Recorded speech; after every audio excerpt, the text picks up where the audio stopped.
Hello, cadets. The second part of this weekly educational opportunity is to talk about the United States Army, active duty component of the United States Army. I want you to think about those people that you know who've served in the active duty Army, what their duties were or are, and how they contribute to society, the nation, and the world. I think that many of you have family members who have served or do continue to serve in the Army, and I congratulate you for that. Start off by asking the following question. The Army defends American interests by A, defending the U.S. Constitution against foreign enemies, B, defending the U.S. Constitution against foreign and domestic enemies, C, conducting land-only defenses on the battlefield, or D, conducting defense operations at sea. It is, of course, defend the Constitution against all enemies, foreign and domestic. Student Learning Plan will also be posted in your weekly folder, and we are going to answer the following fundamental question. What are the two parts of the fundamental mission of the Army? And the learning objectives for the week are to explain the mission of the U.S. Army, identify the organizational components of the Army, classify 4 types of Army operations, and distinguish between the different elements of combat power.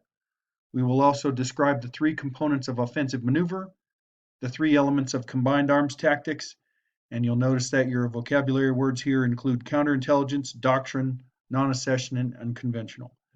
We're also going to talk about the combat arms branches, combat support, and combat service support to give you an opportunity to kind of examine what jobs are available should you choose to go in the Army. The Army's stated mission is to defend the landmass of the United States and its territories, commonwealths, and possession. The Army is currently operating in more than 50 countries, performing various duties including peacekeeping operations, border security, as well as conducting combat operations, counterterrorism operations, and foreign internal defense operations. Think about these reflection questions. First, what is the purpose of a peacetime Army? Second, do you think that your fellow students are aware of what the Army does? And 3, how can the Army contribute to the nation in peacetime? Understanding that we are conducting combat operations in Southwest Asia, but think about these questions as points of reflection. So in the gather phase of this lesson, I want you to think about the branches of the Army. How are they different from one another, and perhaps what commonalities they might have? And what graphic organizer could you use to show similarities and differences? It could either be a Venn diagram or a double bubble map. The branches of the Army are divided into 3 major categories, and these are according to the functions and the missions that they complete. Combat arms branches directly involved in the conduct of actual fighting rather. Combat support branches provide operational assistance to the combat arms, and combat service support provide logistical, admin, or other service support to the branches. Here's a list of the combat arms branches within the Army. It includes infantry, armor, field artillery, king of battle, air defense artillery, aviation, engineers, and special forces. And here are the branch insignias for those different branches: field artillery, engineers, air defense, aviation, armor, special forces, and queen of battle infantry. Combat support branches include additionally the Corps of Engineers, and we're going to talk about that in a second. Chemical Corps, Signal, Military Police, and Military Intelligence. Why do you think that the engineers, and here's the engineer branch again, why do you think the engineers are listed both in combat and combat support? It's an interesting question. Military Intelligence branch, you'll notice that I wear that on my dress uniform. It was previously for a field artillery officer. And then lastly, we will talk about the combat service support branches, which are included here. Adjutant General, which are kind of like clerks and administrative control. Finance Corps, which is the money. Quartermaster Corps, which is the supply. for the Army. Ordnance Corps is for the ammunition, transportation, or vehicles. And then you'll see a bunch of other non-specific ones here. As you probably know, the Army is the oldest of the military services. It was founded on 14 June 1775. Before there was a country, even, there was a My Beloved Army. The preamble of the Constitution is the legal basis for the Army and the armed forces, but it doesn't assign powers or specifically limit the federal government. It's just intended to direct the powers conferred by the Constitution. The National Security Act of 1947 and the Amendment of 1949 provides for the current structure of U.S. military forces. Now, the total Army concept states that there are three elements of the U.S. Army, that being the active duty Army, the largest, and then the reserve components, which include the National Guard and the Army Reserve. Now, who can tell me what the difference is between the Army National Guard and the Army Reserves? Think about that. When you talk about the discussion board in your weekly folder about the Army, you can put your response in there. And then the third element of the Army includes the Army civilian workforce. There's a lot of technical experts and people that help out in a non-combat role that keep the Army going, and they do that as civilians. The Army's major roles include maintaining the ability to respond to any aggression, to be well trained and equipped to prevent any conflict, and then if land forces are committed in combat, to be employed at the level of strength necessary to ensure a swift and decisive end to combat. No need to loiter around. You get in, you get done, you get out. To bring about the end of the conflict in terms favorable to the U.S. and to fulfill a peacetime role by being able to contribute personnel and resources to domestic programs that support the general welfare of the people and the country. The Army mission is to defend U.S. territory and any occupied areas, and to overcome any aggressor that imperils or puts in danger our nation's peace and security. Here you got a AH-64 Apache helicopter. Very close friend of mine flew those, good aircraft. This is a Bradley fighting vehicle. And then you've got kind of the training base where you've got Joe and the drill sergeant that trains and gets them ready to conduct their peacetime and wartime missions. Now, JRTC, as you know, loves these graphic organizers. I want you to think about the following thing. How could you organize the categories and branches of the active duty Army?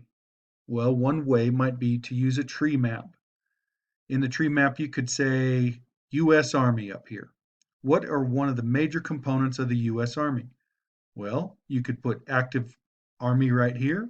Over here, you could put reserve components. And then if you branch this off to include another one, you could put Department of the Army Civilians.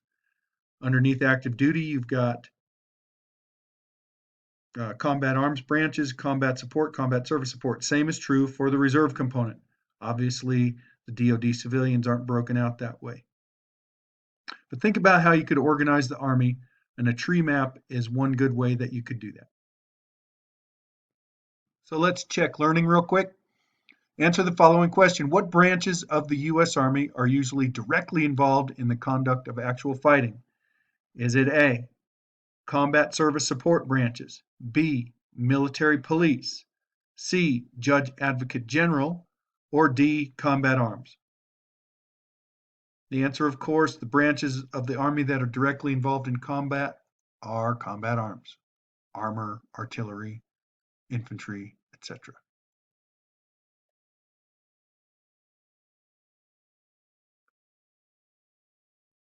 What are the 6 branches of the combat arms in the Army? Are they A, infantry, armor, field artillery, air defense artillery, aviation, and Corps of Engineers? B, military police, infantry, aviation, field artillery, armor, and JAG, which is Judge Advocate General. C, armor, infantry, JAG, aviation, military police, and special operations. Or D, special operations, infantry, armor, field artillery, air defense, and aviation. Let's find out. It is A. Some reflection questions. What are some common characteristics of all the branches? What are some of the major differences between the branches?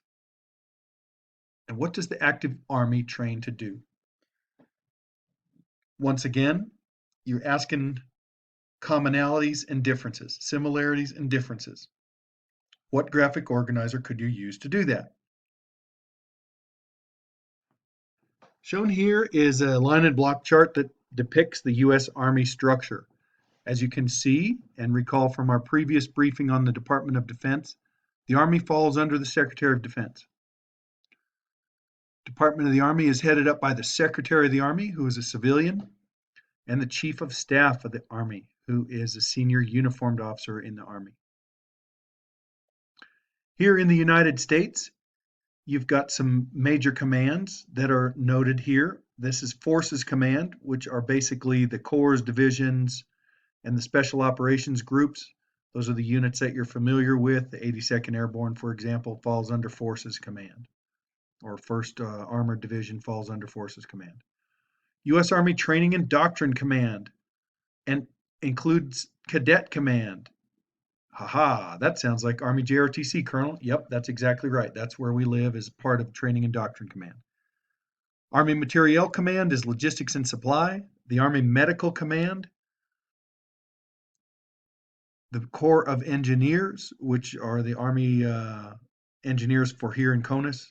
They do a lot of dam work and are responsible for some civil engineering in support of U.S. infrastructure. Criminal Investigation Command are the military police. Traffic Management Command is how we flow vehicles and such, convoys. Army Intelligence and Security Command is also a separate command. OCONUS, or outside of the continental United States, you have USAREUR, U.S. Army Europe, U.S. Army Pacific, U.S. Army South, and 8th Army in Korea. A lot to keep track of. I want to point out something, though, for all of these units. The military departments, the Department of the Army, is responsible for training and equipping military forces to be used in combat operations.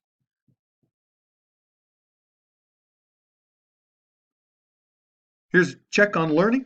The Army command that controls all the combat and support units at installations or military bases throughout the U.S., Army bases in the U.S., is called what? Is it A, FORSCOM or Forces Command, B, Joint Army Command, there isn't one, C, Training and Doctrine Command, or D, Unified Troop Command or UTC? Bases and installations units in the U.S. are commanded by FORSCOM. In the military, what does TRADOC stand for? Is it A, Training and Doctrine Command, B, Training of Doctors, C, Train and Distribution of Cohorts, or D, Train Real Army Defense Command? It is, of course, Training and Doctrine Command. Good job. That's where JROTC lives. Okay, so that basically completes your one over the world out of the JROTC curriculum. I'd like to bring these questions to your attention. Recall the 2 congressional acts that you studied that address the basic reorganization of the Army. That would be the National Defense Act of 1947 and the updated 49, correct. What do all the branches have to do to complete their Army missions? The answer is, of course, to work together to achieve their goals. No branch can accomplish the mission by themselves. And then once a soldier is trained in a branch, will they receive additional training? Yes, they will. And I want to bring your attention to the website that follows. Stand by.